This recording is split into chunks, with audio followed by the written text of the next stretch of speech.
Damn, son, where'd you find this? King Majora, the meme rap superstar. At it again. Take it away, my boy. Brrrr. What's up, people? It's King Majora here. Look, so I wanted to take this video and really talk about what I consider an elephant in the room within a popular vein of ufology, and that being the Galactic Federation of Light Workers, and the notions of starseeds. I want to preface that basically the whole notions of this ascension, what is ascension? It is this concept that the human race will somehow, by means of, as ridiculous as it may sound to an outsider, positive vibrations and feeling good, shunning the bad, never involved with dark elements or the shadow, and basically vibe your way into shifting the world out of the third dimension into the fifth dimension. Now, I don't want it to seem like that's, because when I explain it in its most basic terms, it seems extremely ludicrous. And it is, but you must understand why this vein of ufology is so incredibly dangerous. That it preys upon the person who may have a spiritual awakening, right? Or maybe they are into conspiracy culture, and then they start to dive into the UFO topics. They start to get in their algorithm, these different feeds. They start watching these starseeds, excuse me, this starseed movement stuff. And they get to learning about Ashtar Sharon channeling, or what was that other one? Bashar, or whatever the hell his name is, Bashar. People like that. So they get into this whole mythology of the Ashtar Galactic Command, the Ascended Masters, which consist of basically religious figures from the ancient past. And they have this whole channeled mythology that there's this place called Ascension Glossary. It's a website, you can Google it, and it has countless pages of information, like a Wikipedia glossary of this ascension type of stuff, and you can always go to that if you want a more in-depth look than just this rant or a future red pill, because that is just it. There is a cascading, endless amount of this stuff, just a myriad of various subcultures of this Galactic Federation Space Brothers shit. That, during World War II, there was this big movement in the Third Reich with people like the Maria Orsic. She had her own little society that basically channeled these space brothers from Aldebaran, that they claimed, she basically was getting all these schematics and she was drawing them and writing them down on how to build these craft.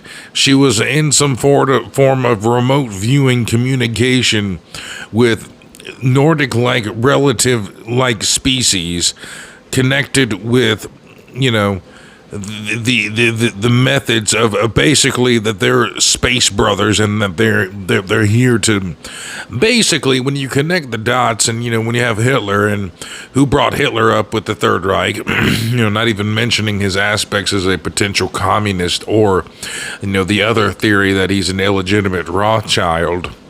But basically the Maria Orsic thing, it connects to the deeper point that, the people behind Hitler, the Thule Society. The Thule Society believed in this fiction novel called Vril, The Power of the Coming Race. And the idea that this subterranean group of Nordic ancestors were basically the ones behind a cataclysm occurred, they go underground, and then they plan to resurface and take over the surface world and rule the world and enlighten mankind under them. Now, these powerful people were the people behind Hitler and the SS and the esoteric aspects of the Third Reich's highest elite. And, basically they're talking about the same elements when you consider in Norse mythology, the ancestor worship, and you combine what they considered the ultimate Ubermensch, the Superman race that they were trying to eugenically based engineer by methods of selective breeding and eliminating defectives in certain gene populations to create the blonde-haired, blue-eyed Superman, the taller one. Now, it's been heavily exaggerated over what exactly their Ubermensch policies were. And, a lot of that was inspiring, movements. There were similar movements in the Americas with their own eugenics movements.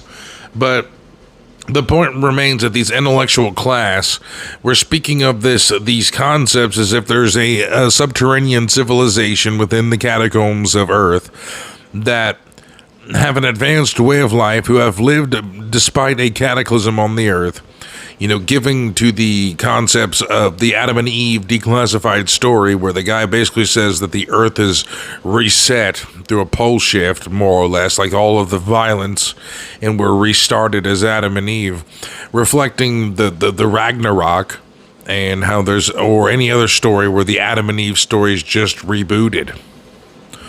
Of course, Adam and Eve story, you can watch Elohim, the non-human intelligence among us, or the monotheism deception on my page. Be sure to like and subscribe wherever you are at. Please, thank you. I greatly appreciate it. It helps me. And comment below anything you want. I may respond. It might become a video. But, I bring all of this up because the Ascension connection is way deeper than, than what it seems. But when I connect further dots, it'll all make sense that this is a psyop and that these beings are more local than they give on. Now, what I'm saying is, I don't believe anything is coming from Pleiades, Arcturus, Booties, the Draconians. This is all it's awfully convenient that the evil imperial lizards are also called the Draconians. That makes no logical sense. Studying the histories of everything, it's just awfully convenient that these extraordinary leaps across space happen with these. I'm not saying that part in itself could not be done. Heavier than air flight by the Wright brothers was proven true despite mathematics, academia, and science at the time telling people that heavier than air flight was actually a physics and mathematic impossibility, yet they flew. So I don't accept limits on the human condition to where we could never possibly achieve superliminal speeds, even if quantum hemorrhaging did occur. But I digress. The origin of this Ascension movement, to tie it back to the initial point, is that George Van Tassel was an aero engineer for the Lockheed, which has its connotations with Skunk Works, Lockheed Skunk Works, and the secret aerospace programs. You're getting into a likely figure within the 79-year plus cover-up that the whistleblowers and the UAP phenomena from the congressional oversight and similar vein have come out on testimony and oath, basically describing this cover-up of having downed retrieved craft and reverse engineering and the existence of non-human intelligence. Some of them are more greater claims than others, but they are still qualified. I went into the be anti-veracundium, don't just appeal to the authority because they tell you it's not likely. Research for yourself and think with your mind. Think rationally and critically, but think for yourself. Basically after all this, you can crunch this into a place and see if I'm telling the truth, I'm pretty sure most of the time it will, because I've ran it through AI itself and it usually will say I'm right. when I provided the proper full context. But, basically George Van Tassel worked in that field of the engineering of aerospace within Lockheed, and he claimed to have had mental intrusions to where he was getting communications mentally, not spiritually or any woo. He was not being contacted by an interdimensional being. It was a very physical being claiming to be Ashtar Sharan. He built this whole gravitron-like thing, this whole system, because he claimed to have been in contact with a being claiming to be this Ashtar Sharan with a galactic command that was going to liberate mankind physically, a nuts and bolts UFO style liberation, and it was going to happen in this day and that date. Well, he gained a following with certain things about it, but over time, basically, he was wrong about every end of the world day. That his large following and group began to fracture and wane as more predictions failed. That it became more spiritual. Well, since Ashtar never came, he can't be completely wrong. The story of the meditations where they channel the beings becomes more transcendental and pantheistic in nature, that humanity has to work halfway, that humanity will transcend literal dimensions where there's also the simultaneous claim, both in this vein of ufology and certain veins of quantum mechanics study, that basically we're supposed to be existing on all planes of this reality, yet for some reason we're shifting out of the third. So what, are we in the potential zeroth potential to the first dimension, to the second dimension, to the fourth dimension of time, and then fifth dimensional shapes? I mean, what is it? What exactly are we claiming here? These people weren't prepared to have these levels of conversation regarding these things. They were channeling and they were getting messages the best they could. But then again, these people, the spirits are known to lie. The entities are known to lie. Aliens are known to just trick people. There's no real inclination that they're anything like happy-go-lucky hippies. Excuse me, just because you have a vision or you have an experience where you bilocate and have an experience, you would be surprised what the United States has as patented technologies. Have you ever heard of the voice of God technology? It's been used on mass protests and uprisings, and journalists have reported that they basically got the effects of it, like Havana syndrome. Hearing, they're reporting on people's, talking about hearing the voice of God in their head and potentially using this for military and strategic purposes in the Middle East, telling them that Allah, this is a very true thing. The Havana syndrome in itself, the patented subliminal mind control machines, mind control generators, suggestive thoughts, the fact that they've already talked about it being a part of integration within Neuralink and the haptics and the relations to implants. You can see my video, the quantum edge age video I made in the red pill section. This is a rant section video, but basically this whole group, more or less, you will find that no matter what, you are going to find a lack of predictions becoming true with a liberation, the gradual process of the Ashtar ascended masters. This all developed after the failed initial predictions of George Van Tassel. That is critical to understand, that no matter what, that is what comes next. Even if we somehow miraculously prove that Max Headroom, the very initial the Vrillion hack, the British TV in the 70s where it got hacked and said, humanity is going to be liberated by a nuts and bolts invasion because of, the Ashtar Galactic Command. And even if that's so, maybe there really is an entity connected to what George Van Tassel was doing, or Maria Orsic and the others, the Thule Society and whatnot. But it does not change the fact that because the whole spiritual ascension eschaton solely depends upon the fact that The nuts and bolts invasion of Ashtar to liberate mankind simply never happened or has yet to happen. And people have been channeling and having copium, basically, and it becomes more of an apologetics for why the physical nuts and bolts ascension, as they would call it, didn't occur. Now it's humanity must be halfway. Humanity, they take the raw channelings, the law of one, and the raw channelings, and the documented cases of like Roddenberry, where the CIA was with Roddenberry and others with psychics, studying this phenomena, and basically they're all talking about, well, then you got to have service to others, service to self. Goes into the greater light worker dynamic of being vibed out and positive and doing charity, which is all fine and good, but that nirvana state that you feel, that unity consciousness that you yearn for, is actually quite strange and horrifying. The truth is, Lightworker, if you're watching, the truth is, Starseed, if you're watching, no, I don't want Ascension. It sounds horrifying. Not because I'm not ready.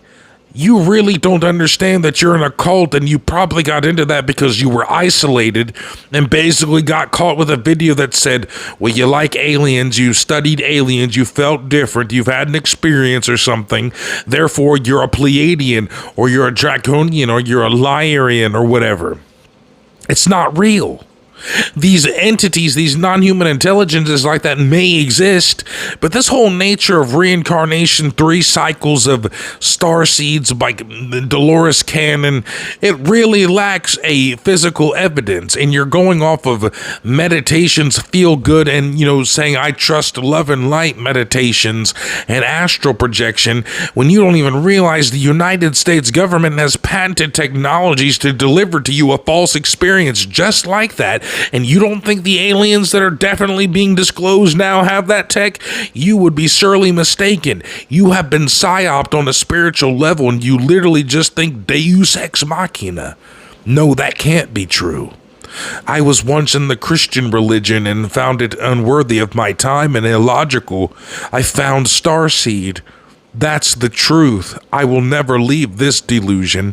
It's no different than the skeptic atheist who trusts science academia over everything, and Neil deGrasse Tyson becomes their god, or Bill Nye, or, Richard Dawkins, or some other atheist skeptic on YouTube.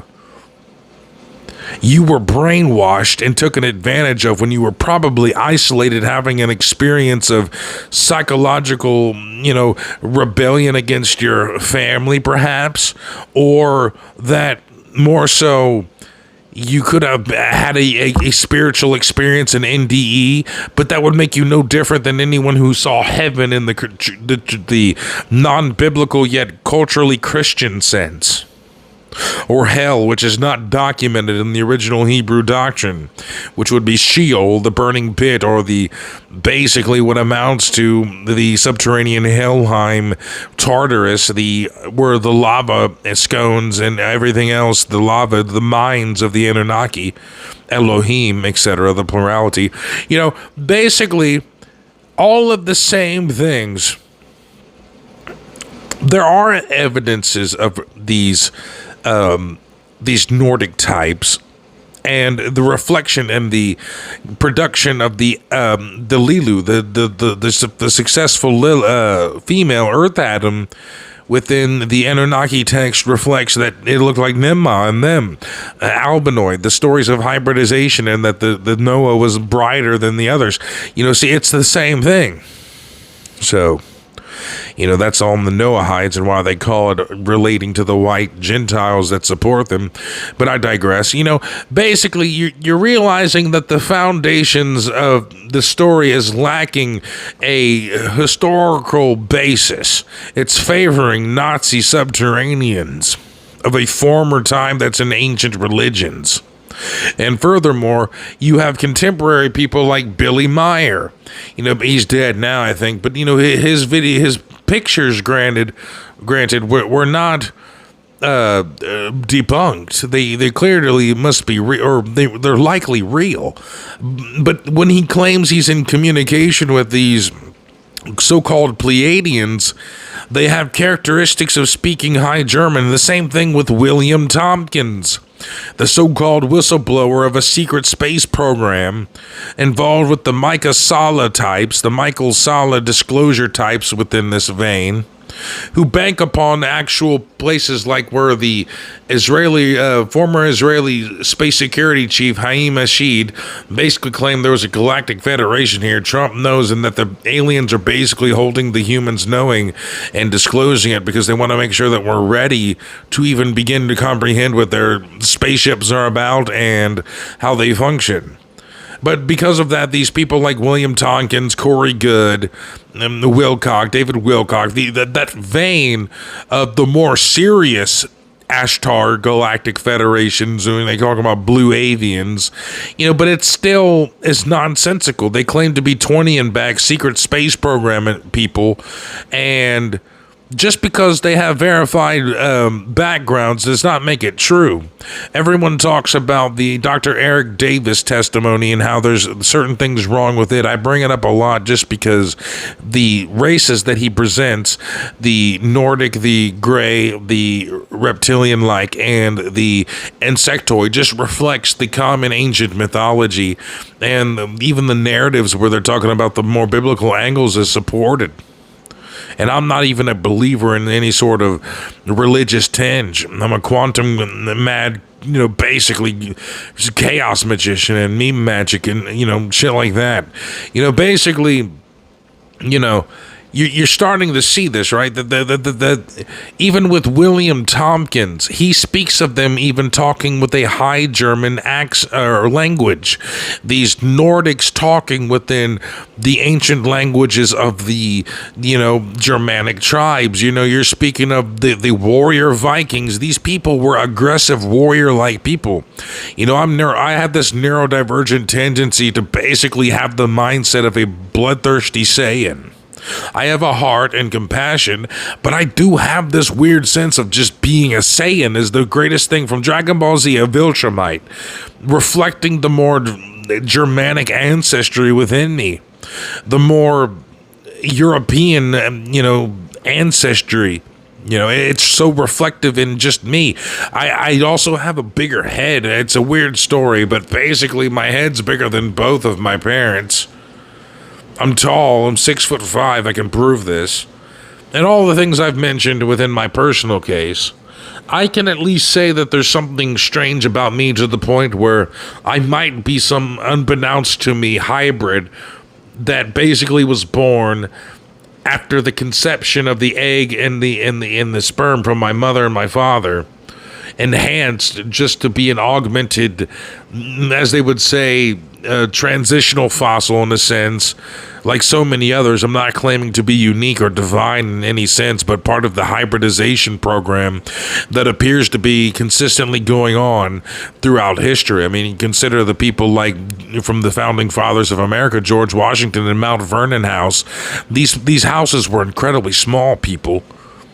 I know I'm 6'5", and it was big for somebody that went there for their 8th grade trip to DC. But if you really study any buildings that survived that were just like housing from that era, these people are incredibly small. And furthermore, when you study the Genesis Adam and how it is connected in the Bible to the stories the Bible lifts from like Sumerian, Babylonian, and Egyptian texts, the Adam, the first one, was the guy is red. They even mentioned in the Akkadian tablets the color of the blood or the clay of the Abzu. Like he was red with dark skin like those demon goblins you see in all of these arts and fictions. The woman was all white and reflected the Elohim or the Anunnaki main caste, which were albinoids with most certainly red hair. There appears to be, based on comparative mythology and Hindu studies, a blue type of race with red or white hair or black. And the reptilian seraphim, seraph, reptile, serpent, and I am is plurality. Malachim, the Ajiji, the other Nordic race, the Oans or Oanese, going into the Quinatar, the amphibious-like creatures, going into King Clovis, the Merovingians, and the Frankish Sicambrian lines that went into France and established the fleur-de-lis, once originally amphibious frogs on the coat of arms. There are ways to establish the non-human ultra-terrestrial, extraterrestrial intelligence, but, basically there's an established bloodline cast and relation to that connects to the powerful elites and how they believe to be divine right, the rule by the bloodline elites, the priest and kingly class, as the Akkadian tablet said, that upon the Anunnaki's departure that they be bestowed rulership over mankind to see how mankind will do with the stewardly watchers and basically being left behind to watch until they return whenever they may do so. And I'm eventually going to make a video about that, so stay tuned for that. So be sure to like and subscribe wherever you are at, and thank you so much for watching. So the most important thing I could say is don't fall for psyops. Just because you're lonely and it sounds appealing, try to have a rational mind and think logically. It's about peace out.